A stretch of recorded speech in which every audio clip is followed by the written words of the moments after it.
Noong mga nakaraang buwan, sobrang naging mas agresibo ang mga barko ng China sa ilang mga bansa na malapit sa kanila. Kailan lang ay nagsagawa ang China ng isang military exercise kung saan pinalibutan ng mga barko ng China ang Taiwan. Ayon naman sa Japan, halos araw-araw daw ay pumupunta ang mga barko ng China malapit sa Japanese territory. Tapos sobrang agresibo din ng mga aksyon na ginagawa ng mga barko ng China laban sa Pilipinas. Kaya naman marami ang nangangamba na baka biglang sumiklab ang digmaan sa rehiyon. Ayon sa US Indo-Pacific Commander na si Admiral Samuel Paparo, minomonitor daw ng US Navy ang mga kilos ng mga barko ng China na malapit sa Pilipinas at handa daw silang tumulong sa Pilipinas kung kinakailangan. Bukod doon, sinabi niya rin na ang Netherlands, Italy at Germany ay mag-e-enhance ng deterrence sa West Philippine Sea sa pamamagitan ng pagpapadala ng mga barko. Ang Amerika din daw ay pinapalakas na ang integrated deterrence kasama ang mga kaalyado nila. Ayon sa kanya, ang joint operational capability daw ng Japan at United States ay sobrang mahusay na.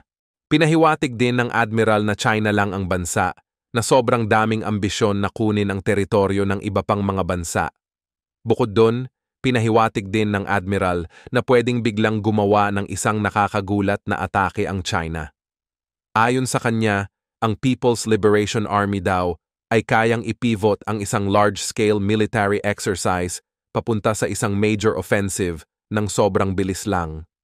Kaya naman sobrang delikado talaga ng mga ginagawa ng China kahit pa sinasabi nilang mga military drills lang ang mga ginagawa nila dahil pwedeng nilang biglang gawing isang tunay na opensiba ang mga military exercise na sinasagawa nila. Ayon sa mga eksperto, dapat talaga ay laging maging handa ang mga bansa sa Asia Pacific para sa isang matinding digmaan dahil sa kahit anong segundo ay posibleng biglang lumusob ang China. Bukod doon, hindi lang China ang bansa na posibleng biglang umatake. Meron ding panganib na baka biglang magpalipad ng mga missiles ang North Korea. Bagamat malabong magsimula ang North Korea ng isang matinding digmaan, maraming eksperto ang nagsasabi na posibleng magsagawa ang North Korea ng isang small-scale attack. Kaya naman, dapat talaga ay maging alerto ang mga bansa dahil baka biglang umatake ang North Korea o China. Posibleng bigla na lang gulatin ng China ang mundo sa pamamagitan ng paglusob sa Taiwan. Ayon sa US Indo-Pacific Commander, ang kailangan daw ng US Navy ay ang magkaroon ng capability na mabilis na magpalipad ng mga unmanned aircraft sa dagat kung saan merong offensive edge ang China para siguraduhing handa ang Amerika na rumesponde kung biglang lulusob ang Chinese Navy. Importante rin daw na ma-detect kagad kung ano ang ginagawa ng militar ng China. Ang pinakamalakas na militar sa buong mundo ay ang United States Armed Forces, kaya siguradong sobrang mahihirapan ang China na manalo kung magkakaroon ng digmaan sa pagitan ng China at Amerika. Bukod doon, siguradong handa na rin ang militar ng United States para sa posibilidad na biglang lumusob ang China. Kilan lang ay inaprubahan ng Amerika ang bilyon-bilyong dolyar na tulong para sa Ukraine. Dahil sa tulong ng Amerika at ng mga kaalyado nito, nakakakuha ang Ukraine ng maraming mga weapons na ginagamit nila para ipagtanggol ang sarili nila laban sa mga pag-atake ng Russia. Bagamat nagbibigay na ang NATO ng mga weapons sa Ukraine kahit noong simula pa lang ng gera, hindi nila pinapayagan ang bansa na gamitin ang mga weapons para atakehin ang mga targets na nasa teritoryo mismo ng Russia. Pero noong nakaraang linggo, pumayag na ang maraming mga bansa ng NATO na gamitin ng Ukraine ang mga weapons na binibigay nila para atakehin ang mga targets na nasa loob ng Russia. Dahil sa desisyon ng mga NATO na bansa, sobrang nagalit tuloy ang presidente ng Russia na si Vladimir Putin. Ayon sa kanya, ang mga Western countries daw ay gumagawa ng isang very serious and dangerous step sa pag-supply nila ng mga weapons sa Ukraine. Nagbanta rin siya na pwedeng gantihan ng Russia ang mga bansa ng NATO na matutukoy nilang directly involved daw sa gera sa Ukraine. Ayon kay Putin, pag nakita daw nila na ang mga bansa ay naging involved na sa gera laban sa Russian Federation, meron daw silang karapatan na kumilos din daw sa parehong paraan. Bukod doon, pinahiwatig din ni Putin na pwedeng gumanti ang Russia sa pamamagitan ng pag-supply ng mga weapons sa mga grupong gustong umatake sa mga bansa na sumusuporta sa Ukraine. Halatang talagang pikon na pikon si Putin sa pagpayag ng maraming Western countries na gamitin ng Ukraine ang mga weapons na binibigay nila para targetin ang mga puwersa ng Russia na nasa loob ng Russia mismo. Ayon sa mga reports, nagsimula na ang Ukrainian military sa paggamit ng mga US-supplied HIMARS rocket systems para wasakin ang mga Russian air defense systems, weapons depots, at iba pang military targets na nasa Russian territory.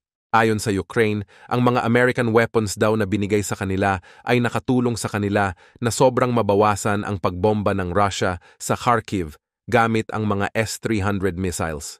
Paniguradong marami nang napasabog ang Ukraine ng mga weapons ng Russia dahil sobrang advanced at high-tech ng mga weapons na binibigay sa kanila ng NATO. Kaya naman, siguradong mahihirapan na ang Russia na magsagawa ng mga opensiba sa Ukraine. Bukod doon, sigurado rin na sobrang mas magiging mahina ang militar ng Russia. Ayon kay Putin, papalakasin daw nila ang mga air defense systems nila para mawasak ang mga missiles galing sa Ukraine. Nagalit din si Putin sa Germany at France dahil sa mga pahayag na sinabi nila tungkol sa Russia. Pinahiwatig ni Putin na unti-unti na nilang nakikita ang Germany bilang isang kalaban dahil sa mga weapons na binibigay ng bansa sa Ukraine. Pinahiwatig niya rin na nagulat daw ang Russia nang makita nila ang mga tangke ng Germany sa Ukraine at dahil daw sa pagpapadala ng Germany ng mga weapons sa Ukraine, nasisira daw ang relations ng Germany at Russia.